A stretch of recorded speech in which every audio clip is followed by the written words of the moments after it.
Chairman ఆయన కూడా మీరు ఎంత పట్టుకున్నారండి నిన్న? ఇప్పుడు ఇది సమస్య ఎక్కడుందంటే first public distribution system rice నిజంగా బిలో పవర్టీ లైన్లో ఉన్న వాళ్ళకి కనీసం వాళ్ళకి అవసరానికి తిండి కానీ ఇవన్నీ అందించడం బియ్యం. అలాగే రైతుకి వాళ్ళకి స్థిరీకరణ వాళ్ళకి స్టెబిలిటీ ఇవ్వడానికి గిట్టుబాటు ధర ఇవ్వడానికి ప్రభుత్వం కొనే విధానం ఇది. దీనిని దాదాపు 43 రూపాయలు ఖర్చు అవుతుంది, 43 రూపాయల 50 పైసలు ఖర్చు అవుతుంది ఒక్కొక్క కిలోకి. అది గవర్నమెంట్ సబ్సిడైజ్డ్ ప్రైస్ తోటి 2 రూపాయలు జీరో. మొన్నదాకా రూపాయి 2 రూపాయలు ఉంటే ఇప్పుడు అది కూడా పూర్తి అసలు జీరో. వీళ్ళు 1300 వ్యాన్లు ఏవో పెట్టేసి గత ప్రభుత్వం ఇదివరకన్నా వెళ్ళి రేషన్ షాప్ డీలర్ దగ్గరికి పంపించేవాళ్ళేమో, కానీ ఈ ప్రభుత్వం వచ్చాక ఇప్పుడు ఏమైపోయింది, ఆ ration direct vans has become బస్తాలు వేసుకురావడం పంపించేయటం, ఆ లబ్ధిదారులకే 300 రూపాయలు ఇవ్వడం. ఇది ఏమైపోయింది, ఇది అందరికి ఒక ఆలవాలం అయిపోయింది, సోర్స్ ఆఫ్ ఇన్కమ్ అయిపోయింది. కొన్ని వేల కోట్లు దీని నుంచి వెళ్ళిపోతూ ఉన్నాయి. దారుణంగా ఆఫ్రికా దేశాల్లో దీన్ని 70 రూపాయలకు అమ్ముతారు.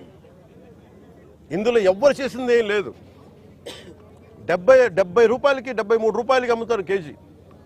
నాకు నిజంగా అనిపించింది ఏంటంటే నిజంగా మనం ఈరోజు ప్రధానమంత్రి గారు చేసే ఈ విదేశాంగ విధానంలో మనం 70 రూపాయలు కానీ ఆఫ్రికా దేశాలకి ఇవన్నీ మనకి ఇట్లాంటి తప్పులు జరగకుండా ఉంటే కనీసం 43 రూపాయలకి ఇస్తే మనం దేశ పరపతి పెరుగుద్ది. మనకి అన్యాయంగా అకారణంగా స్మగ్లర్ల చేతిలోకి వెళ్ళిపోతుంది.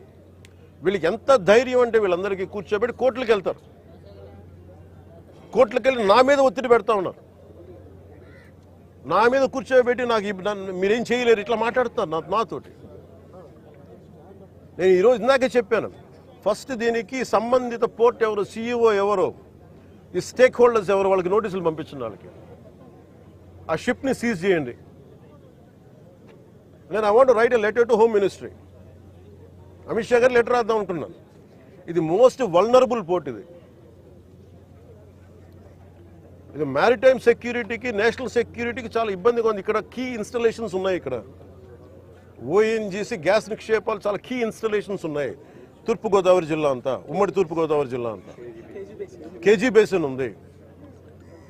ఒకప్పుడు ఉగ్రవాదులు మనం కూర్చోబెట్టి బాంబేలో పెద్ద నగరాల్లోకి రావాల్సిన అవసరం ఏం లేదు. హైదరాబాద్లో చూసాం, గోకుల్ చాట్ బండార్ లాంటి చోట కూడా వచ్చేసారు. ఇక్కడ వచ్చి ఒక 10 మంది ఉగ్రవాదులు వచ్చి ఎడాపెడగా కాల్ చేస్తే దిక్కు లేదు. ఇక్కడ వాళ్ళు చనిపోవడానికి సిద్ధంగా ఉంటారు ఉగ్రవాదులు. 25,000 టన్నుల 25,000 కిలోల హెరాయిన్ ఆంధ్రప్రదేశ్లో వైజాగ్ పోర్టులో దొరికింది. That shows the vulnerability. అలాగే మనకి అర్షి ట్రేడింగ్ కంపెనీ అని చెప్పి అది ఇక్కడ విజయవాడలో ఉన్నది, అటు వెళ్ళిపోయింది.